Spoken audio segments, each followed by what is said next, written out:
ಈಗೇನು MTB ನಾಗರಾಜು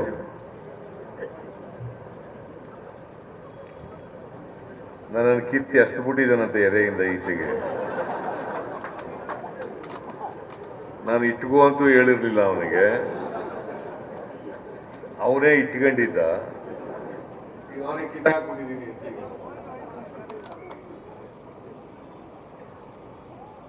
ಇವರೆಲ್ಲ ರಾಜಕೀಯದಲ್ಲಿ ಇರ್ಲಿಕ್ಕೆ ಲಾಯಕ ಅಂತ ಹೇಳಿ ನೀವೆಲ್ಲ ವಿಚಾರ ಮಾಡಬೇಕು. ಇಂಥವರೆಲ್ಲ ರಾಜಕೀಯದಲ್ಲಿ ಇರ್ಲಿಕ್ಕೆ ಲಾಯಕ ನೀವೇ ವಿಚಾರ ಮಾಡಿ. ಈ ಕ್ಷೇತ್ರದ ಜನ 4 ಚುನಾವಣೆಗಳಲ್ಲಿ MTB ನಾಗರಾಜ್ಗೆ ಆಶೀರ್ವಾದ ಮಾಡಿದ್ದೀವಿ. ಒಮ್ಮೆ ಸೋತಿದ್ದಾರೆ, 3 ಬಾರಿ ಶಾಸಕರಾಗಿ ನೀವೇ ಕಳಿಸಿರೋದು. ಇವತ್ತು ರಾಜೀನಾಮೆ ಯಾವ ರೀತಿ ಕೊಟ್ಟಿದ್ರು, ಯಾಕೆ ರಾಜೀನಾಮೆ ಒಪ್ಕೊಳ್ಳಲಿಲ್ಲ, ಯಾಕೆ ಅವರು ಅನರ್ಹರಾದರು ಅನ್ನೋದ್ರ ಬಗ್ಗೆ ಅನರ್ಹತೆಯ ತೀರ್ಪು ಕೊಟ್ಟಿರ್ತಕ್ಕಂಥ ರಮೇಶ್ ಕುಮಾರ್ ಅವರು ಪ್ರಸ್ತಾಪ ಮಾಡಿದ್ದಾರೆ. ಬಹಳ ಸೊಗಸಾಗಿ ನಿಮಗೆ ಅರ್ಥ ಆಗ್ತಕ್ಕಂಥ ಭಾಷೆಯಲ್ಲಿ ಬಹಳ ಸ್ಪಷ್ಟವಾಗಿ ಹೇಳಿದ್ದಾರೆ. ರಾಜೀನಾಮೆ ಯಾವ ಸನ್ನಿವೇಶನೂ ಕೂಡ ನಿರ್ಮಾಣ ಆಗಿಲ್ಲ ಇದೆಯಲ್ಲ ಅಂತಂದ್ರೆ ಒಂದು ಕೊಂಚ ಲೇಟಾಗಿ ಬಂದ ನಾಗರಾಜ್. ನಿನ್ನೆ ಹೆಸರು ಇದೆಯಲ್ಲ, ನೀನು ಏನೋ BJPಗೆ ಹೋಗ್ತಾರೆ ಅಂತ ಮಾತುಕತೆ ಊಹೆಗಳು ನಡೀತಾ ಇದಾವಲ್ಲ. ಅಯ್ಯಯ್ಯೋ ದೇವರಾಣಿಗೂ ಹೋಗಲ್ಲ ಸಾರ್ ಅಂತ. ನಾನು ನಿಮ್ಮನ್ನು ಬಿಟ್ಟೆಲ್ಲಿ ಓದಿರೋ ಸರ್, ಕಾಂಗ್ರೆಸ್ ಬಿಟ್ಟೆಲ್ಲಿ ಹೋಗಕ್ಕಾಗತ್ತೆ, ಹೋಗಲ್ಲ ನಿಜ ಅಂತ ನಂಬ್ಕೊಂಡ್ಬಿಟ್ಟೆ. ಯಾಕಂದ್ರೆ ಎಲೆ ಭಾಗದಲ್ಲಿ ನಾನೇ ಇದ್ದೀನಿ ಅಂತಿದ್ದಲ್ಲ, ಅದಕ್ಕೆ ನಿಜವೇನೋ ಅಂತ ಅನ್ಕೊಂಡ್ಬಿಟ್ಟಿದೆ.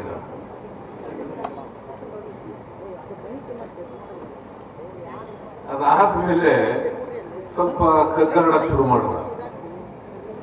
ಫೋನ್ ಮಾಡಿದ್ರೆ ಸಿಕ್ಕಲ್ಲ, ಅಲ್ಲಿದ್ದೀನಿ ಅನ್ನೋದು, ಇಲ್ಲಿದ್ದೀನಿ ಅನ್ನೋದು, ಈ ತರ ಎಲ್ಲ ಮಾಡಕ್ ಶುರು ಮಾಡ್ತಾರೆ.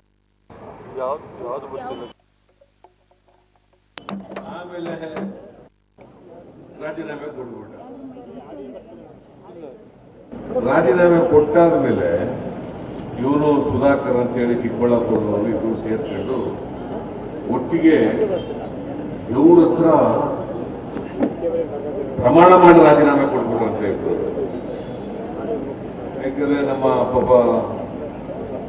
ನಮ್ಮ ಮುಖಂಡರು DK ಶಿವಕುಮಾರ್ ಇವತ್ತು ನಮ್ಮ ಜೊತೆಲಿಲ್ಲ. ಅವರು ಕೃಷ್ಣ ಬೈರೇಗೌಡ ಅವರೆಲ್ಲ ಹೋಗಿ ಅವ್ರ ಮನೆಗೆ ಹೋಗಿ ರಾತ್ರಿ ಕಾದಿದ್ದು ಅವ್ರನ್ನ ಕರ್ಕೊಂಡು ಬಂದಿದ್ರು ನಮ್ಮ ಮನೆಗೆ. ನಮ್ಮ ಅಧ್ಯಕ್ಷರು ಕೂಡ ಇದ್ರು. ಅವತ್ತು ಬೆಳಿಗ್ಗೆ ಇಂದ ರಾತ್ರಿ 10 ಗಂಟೆವರೆಗೂ 12 ಗಂಟೆಗಳ ಕಾಲ ನಮ್ಮ ಮನೆಯಲ್ಲೇ ಇದ್ರು. ಎಷ್ಟು ಕಾಲ? 12 ಗಂಟೆಗಳ ಕಾಲ. ಯಾಕಪ್ಪ ನಾಗರಾಜ ಹಿಂಗ್ ಮಾಡ್ಬಿಟ್ಟೆ ನೀನು? ಏನ್ ತೊಂದರೆ ಆಗಿತ್ತ ನಿನಗೆ? ಕಾಂಗ್ರೆಸ್ ಪಕ್ಷ ಎಲ್ಲನೂ ಕೊಟ್ಟಿತ್ತು ನಿನಗೆ. MLA ಮಾಡಿದ್ರು, ನಮ್ಮ ಕಾರ್ಯಕರ್ತರು, ಹೊಸಕೋಟೆ ಕಾರ್ಯಕರ್ತರು ನಿನಗೆ MLA ಮಾಡಿದ್ರು 3 ಬಾರಿ. ನಾನು ಮುಖ್ಯಮಂತ್ರಿ ಆಗಿರುವಾಗ ನಿನಗೆ ಬೈಯಪ್ಪ ಚೇರ್ಮನ್ ಮಾಡಿದ್ದೆ, ಆಮೇಲೆ ಮಂತ್ರಿನೂ ಮಾಡಿಕೊಟ್ಟಿದ್ದೆ. ಏನು ಅನ್ಯಾಯ ನಿನಗಾಗಿರೋದು ಕಾಂಗ್ರೆಸ್ನಲ್ಲಿ ಅಂತ ಕೇಳಿದೆ. ಇಲ್ಲ ಸರ್, ನಾನು ಸುಧಾಕರ್ ಮನೆಯಲ್ಲಿ ಇವ್ರ ಮುಂದೆ ಪ್ರಮಾಣ ಮಾಡಿಬಿಟ್ಟಿದ್ದೀವಿ, ಅದಕ್ಕೋಸ್ಕರ ಸುಧಾಕರ್ ಹೇಳಿದ್ರೆ ಮಾತ್ರ ನಾನು ಕಾಂಗ್ರೆಸ್ ಇರ್ತೀನಿ, ಸುಧಾಕರ್ ಬರದೇ ಹೋದ್ರೆ ನಾನು ಕಾಂಗ್ರೆಸ್ ಬರೋಲ್ಲ. ಅಲ್ಲಪ್ಪ, ಹೊಸಕೋಟೆ ಜನ ನೀನು ಗೆಲ್ಸುವಾಗ ಸುಧಾಕರ್ ಬಂದ್ರೆ ಮಾತ್ರ ಓಟ್ ಕೊಡ್ತೀನಿ ಅಂತ ಹೇಳಿದ್ರ? ಸುಧಾಕರ್ ಮಾತು ಕೇಳಿದ್ರೆ ಓಟ್ ಕೊಟ್ಟಿದ್ರೆ ಅವ್ರಿಗೆ? ಸುಧಾಕರ್ ಯಾರಯ್ಯ ನಿನಗೆ? ನಾವು ನಿಮ್ ಕ್ಷೇತ್ರದ ಜನ ಹೇಳ್ಬೇಕು, ಈಗ ಬೇರೆ ಪಾರ್ಟಿಗೆ ಹೋಗುವಂತ ನಿಮ್ ಕ್ಷೇತ್ರದ ಜನ ಹೇಳ್ಬೇಕು. ಅಥವಾ ರಾಜೀನಾಮೆ ಕೊಡು ಅಂತೇಳಿ ನಿಮ್ಮ ಕ್ಷೇತ್ರದ ಜನ ಹೇಳಬೇಕು, ಕಾಂಗ್ರೆಸ್ ಮುಖಂಡರುಗಳು ಹೇಳಬೇಕು. ಅದು ಬಿಟ್ಬಿಟ್ಟು ಸುಧಾಕರ್ನ ದೇವಸ್ಥಾನದ ಹತ್ರ ಮಂಗಳಾರತಿ ತಗೊಳ್ಳುವಾಗ ನಾವು ಪ್ರಮಾಣ ಮಾಡ್ಬಿಟ್ಟಿದೀವಿ, ಅದಕ್ಕೋಸ್ಕರ ಸುಧಾಕರ್ ಹೇಳ್ದಾಗ ಕೇಳೋದು ನಾನು ಅಂತಂದು. ಅಯ್ಯಪ್ಪ, ನನ್ನ ಎದೆ ಒಳಗಡೆ ನಾನೇನೇ ಇದ್ದ ಏನಾದ್ನಯ್ಯ ನಿನಗೆ ಅಂತ ಕೇಳಿದೆ.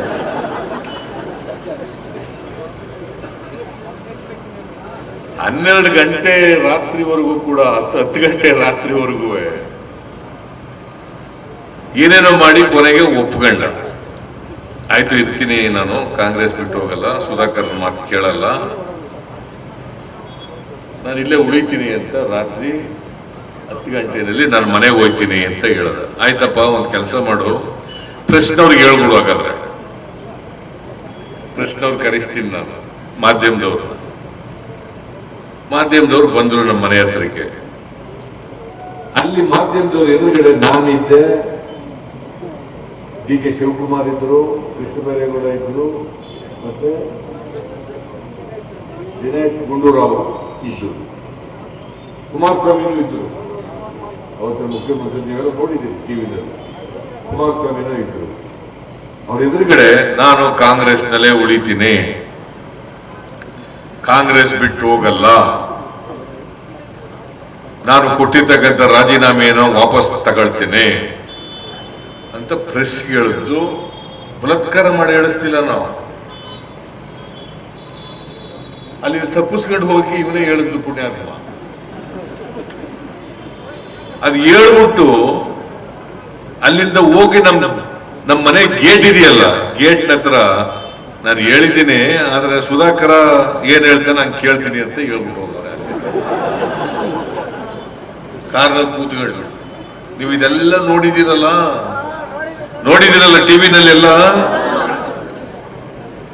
ಆದ್ರೆ ಬೆಳಿಗ್ಗೆನೆ ಮುಂಬೈಗೆ ಓದಿಲ್ಲ ನೀನು, ನಿಮ್ಗೇನಾದ್ರು ಮಾನ ಮರ್ಯಾದೆ ಏನಾದ್ರು ಇದೆಯೇನ್ರಿ? ಹೇಳಿ ನೋಡ. ಅವ್ರಿಗೇನೋ ಮಾನ ಮರ್ಯಾದೆ ಇಲ್ಲ. ಈ ಜನ ನಿಮ್ಗೆ ಗೆಲ್ಲಿಸ್ಕೊಟ್ರಲ್ಲ, ಆ ಜನರಿಗೆ ನಿಮ್ಮನ್ನು ನಂಬಿ ಟಿಕೆಟ್ ಕೊಟ್ರಲ್ಲ, ಆ ಪಕ್ಷಕ್ಕೆ ದ್ರೋಹ ಮಾಡಿದ್ರಲ್ಲ, ಇವ್ರನ್ನ ಮತ್ತೆ ಈ ಕ್ಷೇತ್ರದಲ್ಲಿ ಗೆಲ್ಲಿಸಿ ಕಳಿಸ್ಬೇಕಾ?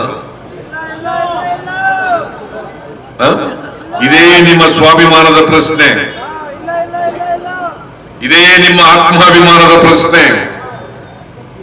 ನಿಮಗೆ ಸ್ವಾಭಿಮಾನ ಇದ್ರೆ, ಆತ್ಮಾಭಿಮಾನ ಇದೆ ಅಂತ ಹೇಳಿ ನಾನು ನಂಬ್ಕೊಂಡಿದ್ದೇನೆ, ಅದರಿಂದಲೇ ಇಷ್ಟೊಂದು ಜನ ಸೇರಿಲಿಕ್ಕೆ ಸಾಧ್ಯ ಆಗುತ್ತೆ. MTB ನಾಗರಾಜ್ ನಿಲ್ತಾರೋ ಇಲ್ವೋ ಗೊತ್ತಿಲ್ಲ ನನಗೆ, ಯಾಕಂದ್ರೆ ಸೋಮವಾರ ಅವರ ಹಣೆ ಬರ ಇತ್ಯರ್ಥ ಆಗುತ್ತೆ. ಅವರೇ ನಿಲ್ಬಹುದು, ಒಂದ್ ವೇಳೆ ಕೋರ್ಟ್ನಲ್ಲಿ ಅವ್ರ ಪರವಾಗಿ ಆದೇಶ ಬಂದ್ರೆ, ಅಥವಾ ಅವ್ರ ಪರವಾಗಿ ಯಾರಾದರೂ ನಿಂತಿರ್ಬೋದು, ಅವ್ರ ಮಗ ನಿಲ್ಬಹುದು, ಇನ್ಯಾರಾದ್ರೂ ನಿಲ್ಬಹುದು. ಯಾರೇ ನಿಲ್ಲಿ, ಇದು ಕಾಂಗ್ರೆಸ್ಸಿನ ಭದ್ರಕೋಟೆ. ನಾಗರಾಜ್ ಅಂತಲ್ಲ ನೀವು ಗೆಲ್ಸಿದ್ದದ್ದು, ಕಾಂಗ್ರೆಸ್ಸಿನ ಅಭ್ಯರ್ಥಿ ಅಂತೇಳಿ ನೀವೆಲ್ಲ ಗೆಲ್ಸಿದ್ರಿ. ನೀವು ಈಗ ಸವಾಲಾಗಿ ಸ್ವೀಕಾರ ಮಾಡಬೇಕು, ಮತ್ತೆ ಕಾಂಗ್ರೆಸ್ ಅಭ್ಯರ್ಥಿ ಯಾರಾದರೂ ಆಗಲಿ, ಕಾಂಗ್ರೆಸ್ ಅಭ್ಯರ್ಥಿಯನ್ನ ನಾವು ಗೆಲ್ಸೇ ತೀರಿಸ್ತೀವಿ ಅಂತೇಳಿ ಇವತ್ತು ಎಲ್ಲ ಕಾರ್ಯಕರ್ತರು ಕೂಡ ಸಂಕಲ್ಪ ಮಾಡಿ ಹೋಗ್ಬೇಕು. ಮಾಡ್ತೀರಿ ಅಲ್ವಾ? ಆಗ ಈಗ ಒಂದು ಪಾಠ ಸಂವಿಧಾನಾತ್ಮಕವಾಗಿ ತೀರ್ಪನ್ನು ಕೊಟ್ಟು ರಮೇಶ್ ಕುಮಾರ್ ಅವರು ಪಕ್ಕ ಪಾಠ ಕಲಿಸಿದ್ದಾರೆ. ಚುನಾವಣೆಯಲ್ಲಿ ಅವರನ್ನು ಸೋಲಿಸಿದ್ರೆ ನೀವು ಅವರಿಗೆ ಸರಿಯಾದಂತ ಪಾಠ ಬರೀ ನಾಗರಾಜ ಕಲಿಸೋದಲ್ಲ, ನೀವು ಕೊಡ್ತಕ್ಕಂಥ ತೀರ್ಪಿದೆಯಲ್ಲ ಅವರ ವಿರುದ್ಧವಾಗಿ ಇಡೀ ದೇಶಕ್ಕೆ ಅದು ಸಂದೇಶ ಹೋಗ್ತದೆ ಅಂತಕ್ಕಂಥದ್ದನ್ನು ಇವತ್ತು ಅರ್ಥ ಮಾಡ್ಕೋಬೇಕು. ಇದು ಇವತ್ತು ನಿಮ್ಮ ಮುಂದೆ ಇರ್ತಕ್ಕಂಥ ಪ್ರಶ್ನೆ ಅಲ್ವಾ? 4 ಬಾರಿ ಓಟ್ ಕೊಟ್ಟಿದ್ದೀರಲ್ರಿ, ನಿಮಗೆ ಅವಮಾನ ಮಾಡಿ, ನಿಮಗೆ ಅಗೌರವ ಮಾಡಿ, ನಿಮಗೆ ದ್ರೋಹ ಮಾಡಿ ಪಕ್ಷಕ್ಕೆ ದ್ರೋಹ ಮಾಡಿ ಇಂಥವರು ರಾಜಕೀಯದಲ್ಲಿ ಉಳಿಲಿಕ್ಕೆ ಬಿಡಬಾರದು.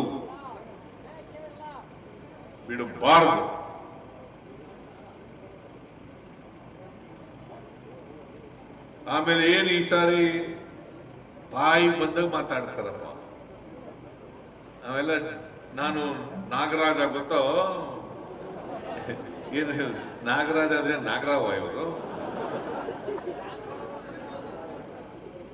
ಅಂದ್ರೆ ವಿಷ ಇರೋ ವ್ಯಕ್ತಿ ಅಂತ ಆಯ್ತಲ್ಲ. ನಾನು ನಾಗರಾಜ.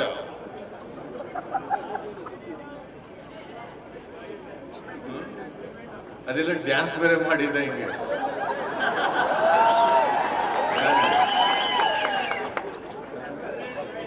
ಅದು ನಿಂಬೆಹಣ್ಣು ಬಾಯಿಲಲ್ಲಿ ಇಟ್ಕೊಂಡು ಹುಲಿ ವೇಷ ಅದೆಲ್ಲಿ ಕಲ್ತಿದ್ದ ಗೊತ್ತಿಲ್ಲ ನನಗೆ. ವಿಷ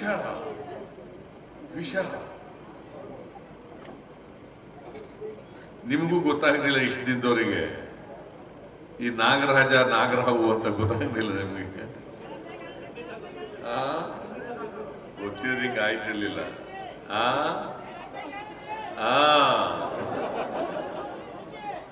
ದಯವಿಟ್ಟು ನಿಮ್ಮಲ್ಲಿ ಕೈ ಜೋಡಿಸಿ ಪ್ರಾರ್ಥನೆ ಮಾಡ್ತೇನೆ,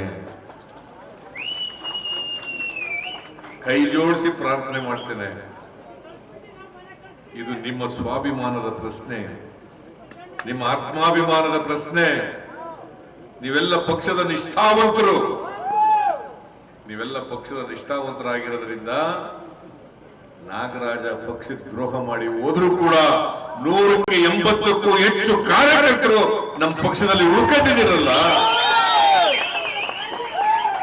ಇದಕ್ಕೆ ನಿಮಗೆ ಎಷ್ಟು ನಮಸ್ಕಾರ ಹೇಳಿದ್ರು ಕೂಡ ಕಮ್ಮಿನೇ ಅಂತಕ್ಕಂಥ ಮಾತನ್ನ ತಿಳಿಸ್ಲಿಕ್ಕೆ ಬಯಸ್ತಾ ಇದೆ. ನಿಮ್ಮೆಲ್ಲರಿಗೂ ನಮೋ ನಮೋ ನಮೋ ನಮೋ.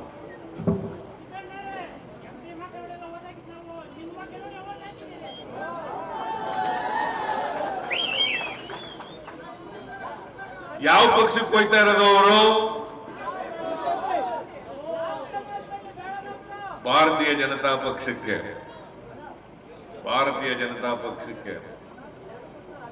ನಾನು ಹೇಳ್ತೀನಿ, ನಾಗರಾಜ್ ನೀನು ಇಲ್ಲೇ ಮಂತ್ರಿ ಆಗಿದೆಯಲ್ಲಪ್ಪ, ಹೌಸಿಂಗ್ ಮಿನಿಸ್ಟ್ರು, ಸಾವಿರಾರು ಕೋಟಿ ಇರ್ತಕ್ಕಂಥ ಇಲಾಖೆ, ಬಡವರಿಗೆ ಮನೆ ಕಟ್ಟಿಸ್ಕೊಡ್ತಕ್ಕಂಥ ಇಲಾಖೆ, ಬಡವರಿಗೆ ಸೂರು ಕೊಡ್ತಕ್ಕಂಥ ಇಲಾಖೆ, ಅಂತ ಇಲಾಖೆಯ ಸಚಿವನಾಗಿ ಇಲ್ಲಿ ಕೆಲಸ ಮಾಡಕ್ ಆಗ್ದೇನೆ ಅಲ್ಲಿ ಹೋಗ್ತಾ ಇದೆಯಲ್ಲ, ಬಿಜೆಪಿ ಹೋಗಕ್ಕೆ ಹೋಗ್ತಾ ಇದೆಯಲ್ಲ, ನನಗೆ ಅರ್ಥನೇ ಆಗೋದಿಲ್ಲ. ಕೆಲವರೆಲ್ಲ ಯಾಕೆ ಹೋದ್ರು ಬಿಜೆಪಿಗೆ ಹೋಗ್ತಾ ಇದ್ದರು, ನನಗಂತೂ ಇವತ್ತವರೆಗೆ ಅರ್ಥ ಆಗಿಲ್ಲ.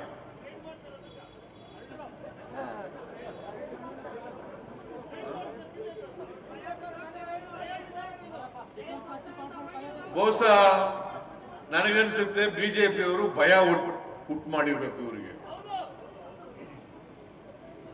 ಇನ್ಕಮ್ ಟ್ಯಾಕ್ಸ್ ಇಡಿ ಮೂಲಕ ಭಯ ಹುಟ್ಟಿಸಿರ್ಬೋದು. ಯಾಕಂದ್ರೆ ಸಾಮಾನ್ಯವಾಗಿ ದುಡ್ಡು ಹೆಚ್ಚಾಗಿ ಸೇರ್ಕೊಂಡವರಿಗೆ ಭಯ ಜಾಸ್ತಿ ಇರ್ತದೆ. ದುಡ್ಡಿರ್ಲಿ ಪಾಪ, ನಮ್ದೇನು ತಕರಾರಿಲ್ಲ, ಶ್ರೀಮಂತನಾಗಿರೋದಕ್ಕೆ ನಮ್ಗೇನು ಹೊಟ್ಟೆ ಕಿಚ್ಚು ಇಲ್ಲ, ಹೊಟ್ಟೆ ಉರಿನೂ ಇಲ್ಲ. ದುಡ್ಡಿದೆ, ಇಟ್ಕೊಂಡಿರ್ಲಿ. ನೀವು ಶ್ರೀಮಂತನಾಗಿದ್ರೆ ಮನೇಲಿರಿ.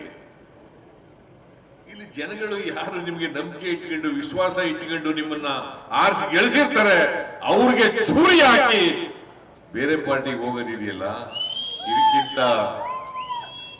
ದ್ರೋಹದ ಕೆಲಸ ಬೇರೆ ಯಾವುದೂ ಇಲ್ಲ.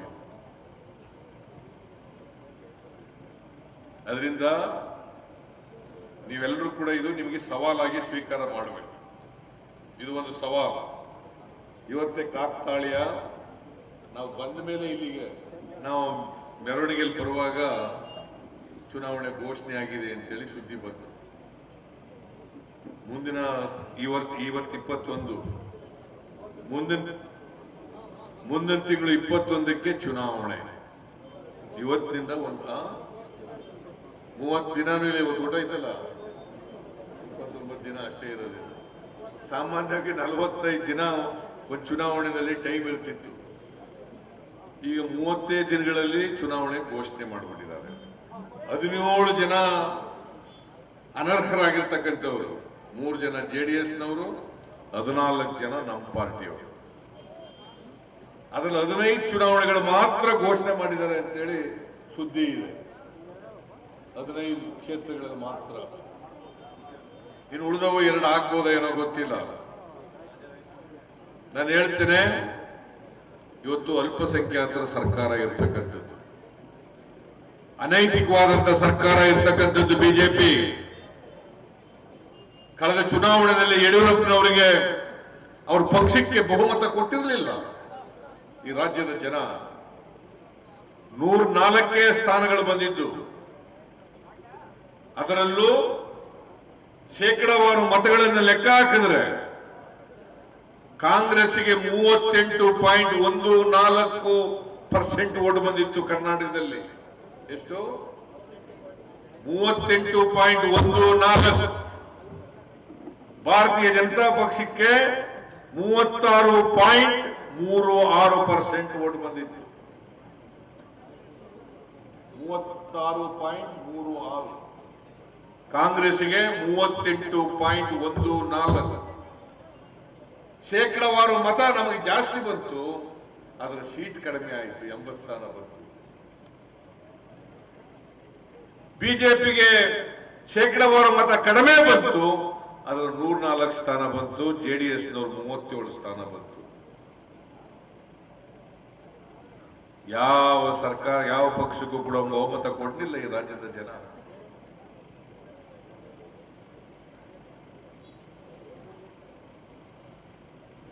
ಅದಕ್ಕೆ ಯಡಿಯೂರಪ್ಪನವರು 104 ಸ್ಥಾನ ಇದೆ ಅಂತೇಳಿ ಮುಖ್ಯಮಂತ್ರಿ ಆದರು.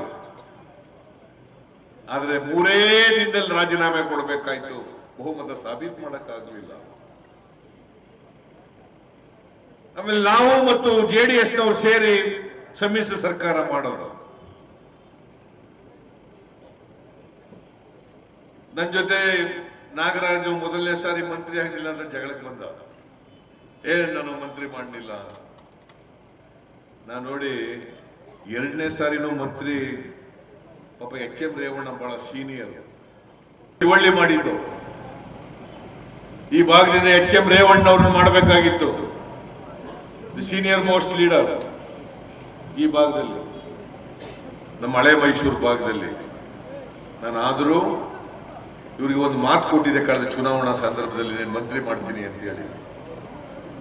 ನಿಮಗೂ ಗೊತ್ತಿದೆ. ಆ ಮಾತು ಉಳಿಸ್ಕೊಳ್ಳಿಕ್ಕೋಸ್ಕರವಾಗಿ ನಾಗರಾಜನ ಮಂತ್ರಿ ಮಾಡುತ್ತ ಹೊರತು ನಾಗರಾಜನಿಗೆ ದೊಡ್ಡ ಅರ್ಹತೆ ಇದೆ ಅನ್ನೋ ಕಾರಣಕ್ಕೋಸ್ಕರವಾಗಿ ಮಂತ್ರಿ ಮಾಡಿರಲಿಲ್ಲ. ಏನ್ ದೊಡ್ಡ ಮೇಧಾವಿನ? ಏನ್ ದೊಡ್ಡ ಆರ್ಥಿಕ ತಜ್ಞನ? ಸಾಮಾಜಿಕ ತಜ್ಞನ?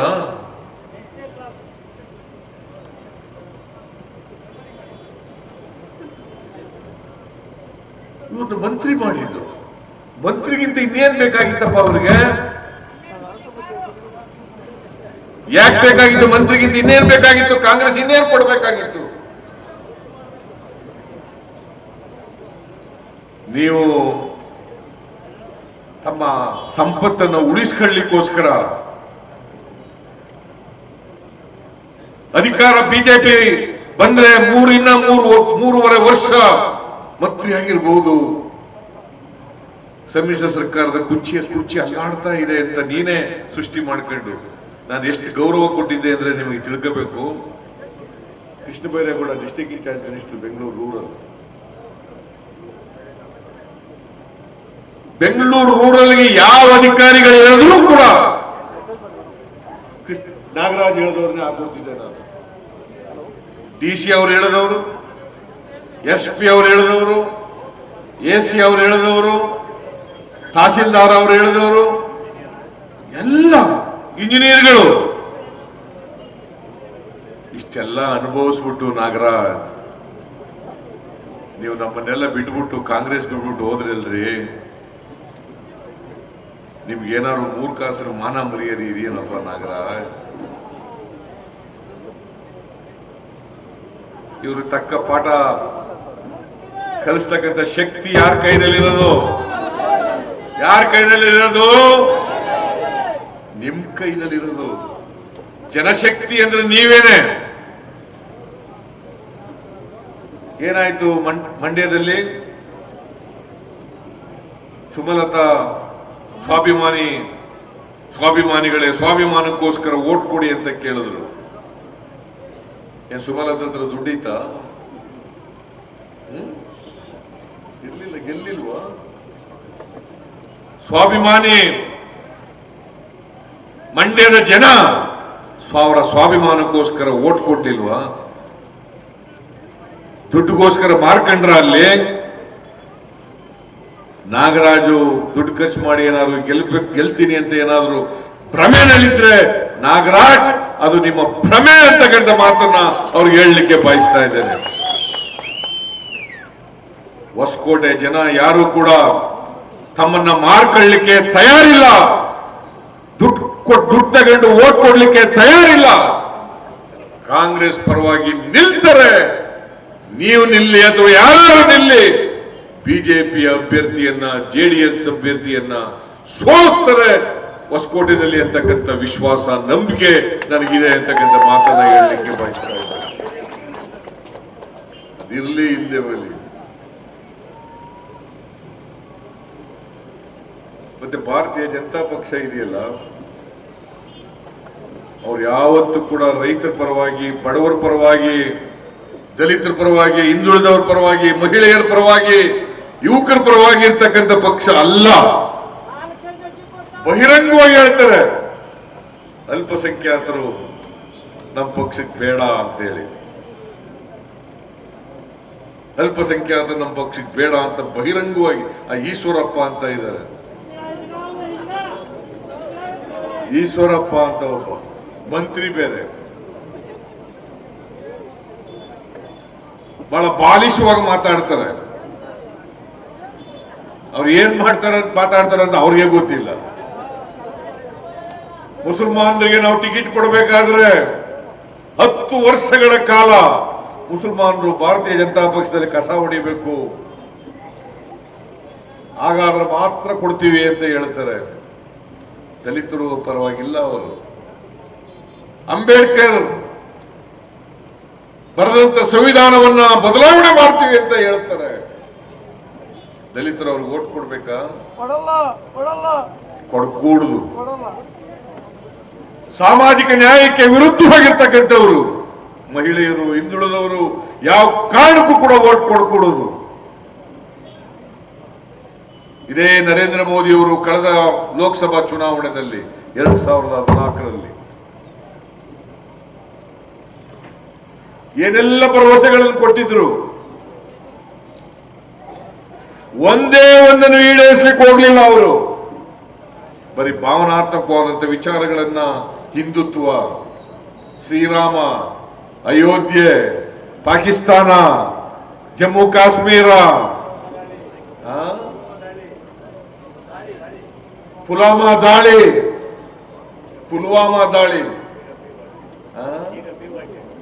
ಪಿಒಕೆ, ಈಗ ಬರೀ ಭಾವನಾತ್ಮಕವಾದ ವಿಚಾರಗಳನ್ನು ಜನರ ಮುಂದೆ ಇಟ್ಟು ಧರ್ಮಗಳನ್ನು ಎತ್ತುಕಟ್ಟಿ ಸಮಾಜವನ್ನು ಒಡೆದು ಇವತ್ತು ಅಧಿಕಾರಕ್ಕೆ ಬರಬೇಕು ಅಂತಕ್ಕಂಥದ್ದು ಭಾರತೀಯ ಜನತಾ ಪಕ್ಷದವರು ಅಧಿಕಾರಕ್ಕೆ ಬಂದಿರೋದು ಈ ಕಾರಣಗಳಿಂದಲೇ ಹೊರತು ಜನರು, ರೈತರು, ಬಡವರು, ಸಾಮಾನ್ಯ ಜನರು ಅವರ ಸಮಸ್ಯೆಗಳಿಗೆ ಪರಿಹಾರ ಕೊಡ್ತೀವಿ ಅಂತೇಳಿ ಅವರು ಅಧಿಕಾರಕ್ಕೆ ಬಂದಿಲ್ಲ. ಇವತ್ತೆಲ್ಲ ಯುವಕರು ಬಂದಿದ್ರು, ಕಾಲೇಜ್ ಹುಡುಗರು ಹೂನಾರ ಹಾಕಿದ್ರು ನಾವು ಯೂನಿವರ್ಸಿಟಿ ಅವರು. ಇವತ್ತೇನಾಗಿದೆ? ಯುವಕರಿಗೆ ಉದ್ಯೋಗ ಇಲ್ಲ.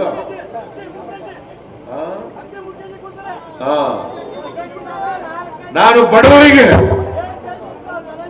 ಯಾರು ಹಸುದು ಮಲಗಬಾರದು ಅಂತೇಳಿ 4 ಕೋಟಿಗೂ ಹೆಚ್ಚು ಜನರಿಗೆ 2 ಹೊತ್ತು ಊಟ ಮಾಡಲೇಬೇಕು.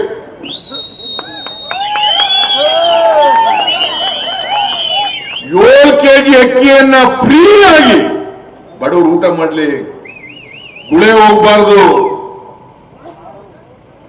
ಬರಗಾಲ ಬಂದಾಗ, ಪ್ರವಾಹ ಬಂದಾಗ ಗುಳೆ ಹೋಗ್ಬಾರದು, 2 ಹೊತ್ತು ಊಟ 2 ಹೊತ್ತು ಗಂಜಿನಾರು ಕುಡಿಲಿ ಅಂತ ಹೇಳಿ 7 ಕೆಜಿ ಅಕ್ಕಿ ಕೊಟ್ಟಿದ್ದೆ. ಈಗ ಅದೇನ ಕಡಿಮೆ ಮಾಡಿದಾರಂತೆ, 3 ಕೆಜಿ ಇಳಿಸಿದಾರಂತೆ. ರಾಗಿ ಕೊಡ್ತೀವಿ, 3 ಕೆಜಿ ಅಕ್ಕಿ ಕೊಡ್ತೀವಿ ಅಂತ ಹೇಳಿ.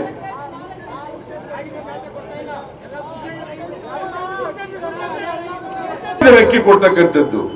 ಇದು ನೇರವಾಗಿ ಎಲ್ಲಾ ಬಡವರು, ಎಲ್ಲ ಜಾತಿಯ ಬಡವರು, ಎಲ್ಲ ಧರ್ಮದ ಬಡವರಿಗೆ ಹೊಟ್ಟೆ ಮೇಲೆ ಹೊಡಿತಕ್ಕಂಥ ಕೆಲಸವನ್ನ ಭಾರತೀಯ ಜನತಾ ಪಕ್ಷದವರು ಮಾಡ್ತಾ ಇದ್ದಾರೆ. ಆ ಪಕ್ಷಕ್ಕೆ ಹೋಗಿದ್ದಾನಲ್ಲ ನಾಗರಾಜ, ಆ ಪಕ್ಷಕ್ಕೆ ಓಟ್ ಕೊಡ್ತೀರಾ? ಕೊಡ್ತೀರೇನ್ರಿ? ವರ್ಷಕ್ಕೆ 2 ಕೋಟಿ ಉದ್ಯೋಗ ಸೃಷ್ಟಿ ಮಾಡ್ತೇನೆ. ಪ್ರತಿ ವರ್ಷ 2 ಕೋಟಿ ಉದ್ಯೋಗ ಕೊಡ್ತೀನಿ ಯುವಕರಿಗೆ, ಓದ್ದವರಿಗೆ, ಓದ್ದೇದವರಿಗೆ. ಇವತ್ತೇನಾಗಿದೆ ಪರಿಸ್ಥಿತಿ? ಎಲ್ಲ ಇಂಡಸ್ಟ್ರಿಗಳೆಲ್ಲ ಮುಚ್ಕೊಂಡು ಹೋಗ್ತಾ ಇದ್ದಾವೆ. ಉದ್ಯೋಗ ಕೊಡೋದಿರಲಿ, ಇದ್ದಂತ ಉದ್ಯೋಗಗಳು ಕೂಡ ನಷ್ಟ ಆಗ್ತಾ ಇದ್ದಾವೆ. ಇವತ್ತು ಈ ದೇಶದ ಆರ್ಥಿಕ ಬೆಳವಣಿಗೆ ಅಧೋಗತಿ ಕೆಳಮಟ್ಟಕ್ಕೆ ಇಳಿದು ಬಿಟ್ಟದೆ. ಜಿಡಿಪಿ ಪಾಕಿಸ್ತಾನ ಅವ್ರದ್ದು ಯಾವಾಗಲೂ ಕೆಳಗಡೆ ಇತ್ತು. ಇವತ್ತು ನೀವು ನರೇಂದ್ರ ಮೋದಿ ಅವರೇ ಭಾರತದ ಜಿಡಿಪಿನೂ ಕೂಡ ಪಾಕಿಸ್ತಾನ ಮಟ್ಟಕ್ಕೆ ಕೊಂಡೋಗಿದ್ದೀರಲ್ಲ, ನಿಮಗೆ ನಾಚಿಕೆ ಆಗಲ್ವಾ ಅಂತ ಹೇಳಿ ನರೇಂದ್ರ ಮೋದಿ ಅವರಿಗೆ ಹೇಳ್ಬೇಕು ಬೇಡ? ಪಕ್ಷಕ್ಕೆ ಹೋಗಿದ್ದಾರಲ್ಲ ಅವರು. ಇವತ್ತು ಜಿಡಿಪಿ 3.67% ಇದೆ. 5 ಅಲ್ಲ, 3.6 ಅಥವಾ 7. ಉದ್ಯೋಗ ಸೃಷ್ಟಿ ಆಗ್ತಾ ಇಲ್ಲ. ಯುವಕರ ನಿರುದ್ಯೋಗಿಗಳ ಸಂಖ್ಯೆ ಹೆಚ್ಚಾಗ್ತಾ ಇದೆ. ಡಿಮಾನಿಟೈಸೇಷನ್, GST ಯದ್ವಾತದ್ವ ಮಾಡಿ ಇವತ್ತು ಹಾಳು ಮಾಡಿ ಇಟ್ಬಿಟ್ಟಿದ್ದಾರೆ. ನರೇಂದ್ರ ಮೋದಿ 2 ಮಾಡ್ತಾ ಇರೋದು. ಒಂದು ವಿದೇಶ ಪ್ರವಾಸ, ಇನ್ನೊಂದು ಭಾವನಾತ್ಮಕವಾದ ವಿಚಾರಗಳನ್ನು ಜನರ ಮುಂದೆ ಇಡೋದು. 2 ವಿಚಾರಗಳು, ಬೇರೆ ಏನು ಮಾಡುತ್ತಾ ಇಲ್ಲ. ಇಂಥ ಪಕ್ಷಕ್ಕೆ ಹೋಗ್ತಾ ಇದ್ದಾರೆ. ಇವತ್ತು ಯಡಿಯೂರಪ್ಪನವರು 105 ಜನ ಇಟ್ಟುಕೊಂಡು ಸರ್ಕಾರ ಮಾಡ್ತಾ ಇರೋದು. 113 ಇರಬೇಕು. 105 ಜನ ಇಟ್ಕೊಂಡು ಸರ್ಕಾರ ಮಾಡ್ತಾ ಇರೋದು. ಇವರೆಲ್ಲ 17 ಜನ ಗೆದ್ದು ಬಿಡ್ತೀವಿ ನಾವು, 17 ಪ್ಲಸ್ 5 105 122 ಆಗ್ಬಿಡ್ತೀವಿ ಅಂತ ಲೆಕ್ಕಾಚಾರ ಇಟ್ಕೊಂಡವ್ರು. ನಾನು ಹೇಳ್ತೀನಿ, ಇವತ್ತೇನು 15 ಕ್ಷೇತ್ರಗಳ ಚುನಾವಣೆ ಘೋಷಣೆ ಆಗಿದೆ, ಹೊಸಕೋಟೆನೂ ಸೇರಿ 15ಕ್ಕೆ 15 ಕೂಡ ಕಾಂಗ್ರೆಸ್ ಗೆದ್ದೇ ಗೆಲ್ತದೆ ಅಂತಕ್ಕಂಥದ್ದನ್ನು ತಮಗೆ ತಿಳಿಸಲಿಕ್ಕೆ ಬಯಸ್ತಾ ಇದ್ದೇನೆ. ಮತ್ತೆ ನಾವು ಭಾರತೀಯ ಜನತಾ ಪಕ್ಷ ಮೈನಾರಿಟಿ ಆಗ್ತದೆ, ಅಲ್ಪಸಂಖ್ಯಾತರಾಗ್ತದೆ. ಯಡಿಯೂರಪ್ಪ ಒಂದ್ಸಾರಿ 3 ದಿನ ಮುಖ್ಯಮಂತ್ರಿ, ಒಂದ್ ದಿನ 9 ದಿನ ಮುಖ್ಯಮಂತ್ರಿ, ಒಂದ್ಸಾರಿ 3 ವರ್ಷ 2 ತಿಂಗಳು ಮುಖ್ಯಮಂತ್ರಿ. ಈಗ ಇನ್ನೆಷ್ಟು ದಿನ ಇರ್ತಾನೆ ಗೊತ್ತಿಲ್ಲ. ಈಗ ಎಷ್ಟು ದಿನ ಆಯ್ತು? 4 ತಿಂಗಳು ಇಲ್ಲಪ್ಪ, ಈಗ 2 ತಿಂಗಳಾಗದೆ. ಹೌದಾಯ್ತು.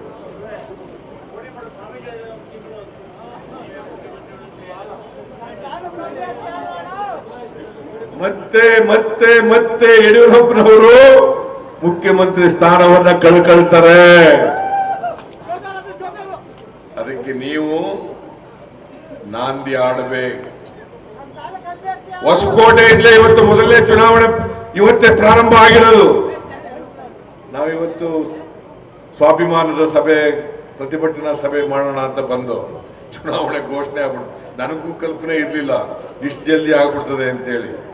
ನವೆಂಬರ್ನಲ್ಲ ಡಿಸೆಂಬರ್ ಆಗ್ಬೋದು ಅಂತ ಅನ್ಕೊಂಡಿದ್ದೆ. ನಿಮ್ಮನ್ನೆಲ್ಲ ಕೇಳ್ಬಿಟ್ಟು ಹೇಳ್ತಾರೆ.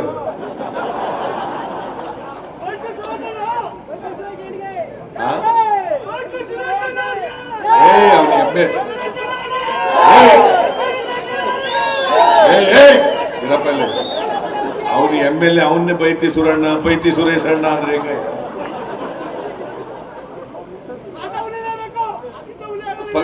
ಕೇಳಪ್ಪ, ಪಕ್ಷ ಯಾರನ್ನಾರು ತೀರ್ಮಾನ ಮಾಡಲಿ, ಗೊತ್ತಾಯ್ತಾ? ಯಾರನ್ನಾರು ತೀರ್ಮಾನ ಮಾಡಿ. ಬೈತಿ ಸುರೇಶ್ ನೀವು ಹೇಳ್ದ ಅವ್ರು ಯಾರೋ ಆಗ್ಲಿ, ಇನ್ಯಾರೋ ಆಗ್ಲಿ, ಯಾವ ಜಾತಿಯವರಾಯ್ತಾರೆ ಅಂತ ನೋಡಕ್ ಹೋಗ್ಬೇಡಿ. ಕಾಂಗ್ರೆಸ್ ಅಭ್ಯರ್ಥಿ ಮತ್ತು ಪಕ್ಷಕ್ಕೆ ದ್ರೋಹ ಮಾಡಿರ್ತಕ್ಕಂಥ ಅಭ್ಯರ್ಥಿ. ನಾನು ಚುನಾವಣೆ ಪ್ರಚಾರಕ್ಕೆ ಬಂದೇ ಬರ್ತೀನಿ. ನನ್ನ ಉದ್ದೇಶ ಯಾರ್ಯಾರು ನಮ್ಮ ಪಕ್ಷಕ್ಕೆ ದ್ರೋಹ ಮಾಡಿ ಹೋಗಿದ್ದಾರೆ ಎಲ್ಲರನ್ನೂ ಕೂಡ ಸೋಲಿಸಬೇಕು ಅಂತಕ್ಕಂಥದ್ದೇ ನಮ್ಮ ಉದ್ದೇಶ.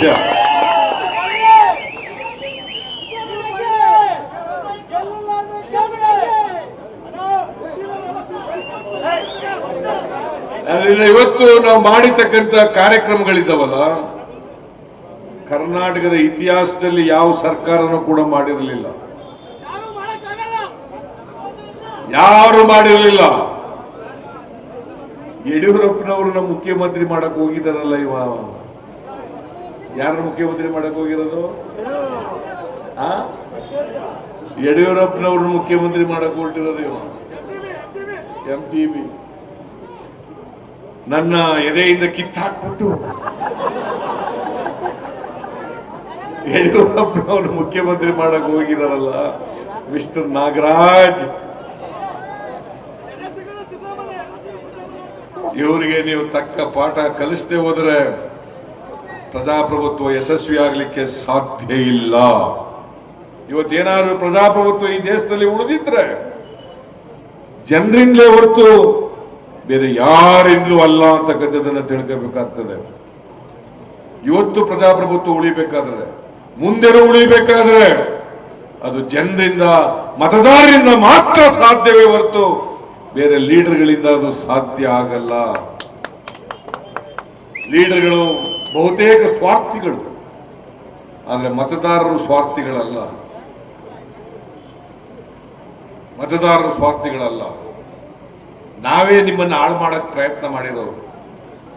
ಇವತ್ತೇನಾದ್ರೂ ರಾಜ್ಯದಲ್ಲಿ ಮತದಾರರು ಹಾಳಾಗಿದ್ರೆ ಅದಕ್ಕೆ ಚುನಾವಣೆ ನಿಂತ್ಕೊಳ್ತಕ್ಕಂಥ ಮುಖಂಡರುಗಳೇ ಕಾರಣವೇ ಹೊರತು ಮತದಾರರಲ್ಲ ಅಂತಕ್ಕಂಥದನ್ನ ಬಹಳ ಸ್ಪಷ್ಟವಾಗಿ ಹೇಳಲಿಕ್ಕೆ ಬಯಸ್ತಾ ಇದ್ದೇನೆ.